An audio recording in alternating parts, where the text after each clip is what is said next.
क्या अमित शाह जी को Delhi police notice देगी अब? और मैंने प्रधानमंत्री मोदी जी को भी कहा है एक प्रोग्राम करने के, मोदी जी आप जाते हो दुनिया के मुल्कों में तो आपका सम्मान इसलिए होता है भाई आप गांधी के देश से आए हो। वो आपको देख रहे हो पूरा तमाशा हो रहा है, आपके मीडिया को गोदी मीडिया क्यों कहलाता है? हालात गंभीर है, आपकी अंतरात्मा भी कहती होगी।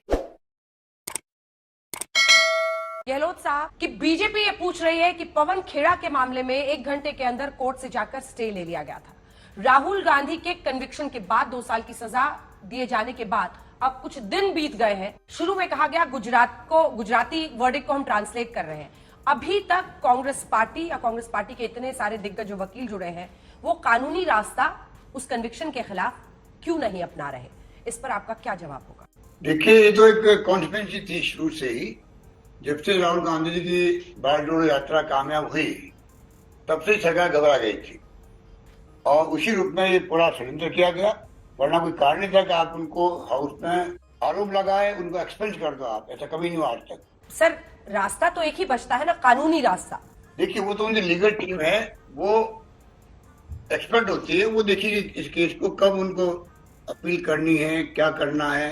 पर इसमें तो ये जो बीजेपी वाले क्यों हल्ला कर रहे हैं कि अपील क्यों नहीं कर रहे हैं?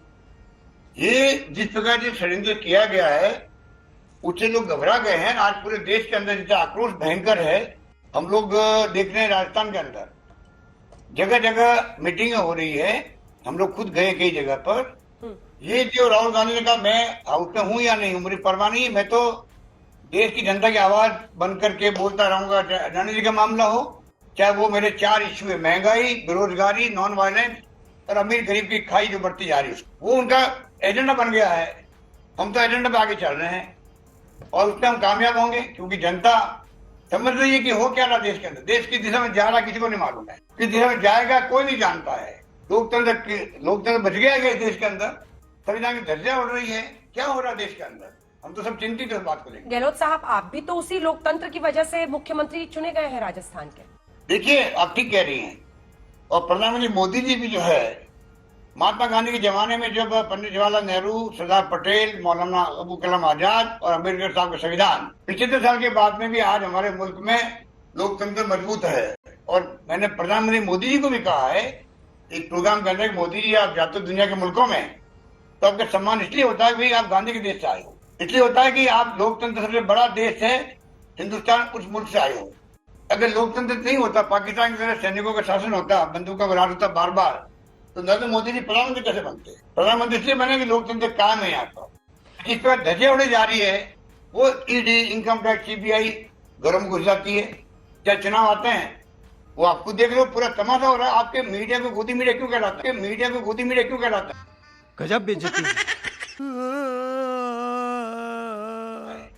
उनको क्या लगता है ईडी, इनकम टैक्स, सीबीआई घुस जाएगी हमारे यहाँ पर?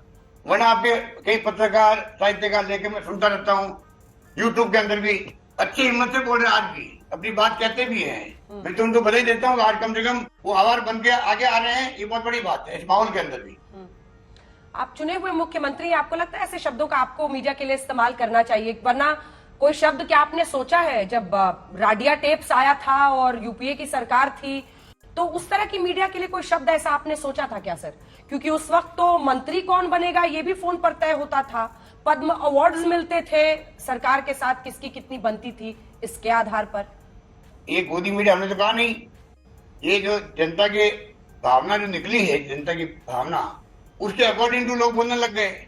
अब तो मैं देखता हूँ कि आपके एंकर बोलने लग गए हैं। डिस्कशन होता है ऑनलाइन पे, क्या कहता था आपका यूट्यूब वाला, उस पर लोग गोदी मीडिया बोलने लग गए हैं। ये अच्छी बात है सर कि आप यूट्यूब काफी देख रहे हैं, लेकिन आपने मेरे प्रश्न का जवाब नहीं दिया। नहीं, देखिए मैं बताऊं आपको, हालात गंभीर है, आपकी अंतरात्मा भी कहती होगी, मैं नहीं कहना चाहता। इस देश के अंदर जो हालात है, तनाव का माहौल है, हिंसा का माहौल है, ये नहीं मानेंगे। पत्रकार लोग 1-1 साल तक जेल में बंद रहते हैं। क्यों रहते हैं? ऐसा कभी हुआ पहले आज तक? कभी? हालात बहुत गंभीर है देश के अंदर। हम जैसे लोग चिंतित भी हैं, इसमें कोई राजनीति की बात नहीं। आज कह दिया अमित शाह जी ने, मुझे कहा गया था कि आप तो नाम ले लीजिए मोदी जी का तो आपको छोड़ देंगे हम लोग। तो मैं पूछना चाहूंगा अमित शाह जी से, भाई कि आप बताइए, राहुल गांधी जी ने कहा कश्मीर के अंदर कि मुझसे कुछ महिला मिली थी और बता रही थी हमारे साथ दुर्व्यवहार हुआ है। दिल्ली पुलिस उनके घर पहुंच गई, नोटिस दे दिया उनको। उन्होंने कहा मैं जवाब दूंगा 5-7 दिन में, तो फिर पहुंच गई। तो क्या अमित शाह जी को दिल्ली पुलिस नोटिस देगी अब भाई आपको कब कहा, किन पुलिस अधिकारी ने कहा, किस सीबीआई अधिकारी ने कहा आप नाम ले लीजिए मोदी जी का, हम आपको छोड़ देंगे। बताओ वो इक्वल व्यवहार होना चाहिए नहीं होना चाहिए डेमोक्रेसी के अंदर? भैया मुंह निकल जाएगा हमारा ऐसा करेंगे तो। आज तक के इतिहास के अंदर हाउस के अंदर या बाहर आरोप लगते हैं तो जवाब दिए जाते हैं, उसके बाद में बात आगे बढ़ती है, शंका है संदेह दूर किए जाते हैं। इनको परवाह नहीं है कि भाई विपक्ष का नेता बोल रहा है, कांग्रेस अध्यक्ष साहब है राहुल गांधी, उनको मैं जवाब दूं, ये उनको अपनी तोहिन समझते हैं। ये अहम घमंड काम नहीं आता राजनीति के अंदर। खत्म। कच्चा पत्रकार बनना चाहते थे, नेताओं का दल्ला बन के रह गए। अब बताइए मैं क्या करूंगा? एक बहुत सिंपल सी टिप आपके साथ शेयर करती हूँ। अपने हाथ को इस तरीके से रखिए। If you look at this from your side, आपका लेफ्ट हैंड आपको बी के जैसे दिखेगा और राइट हैंड आपको डी के जैसे दिखेगा। B and D. बी फॉर थोड़ी मदद रखिए। वे मैथों तेरा मन पड़या।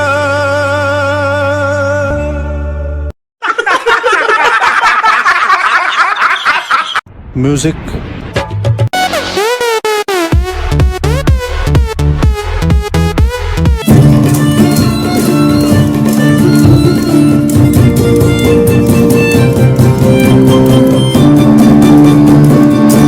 Big thank you for being here. बहुत बहुत धन्यवाद।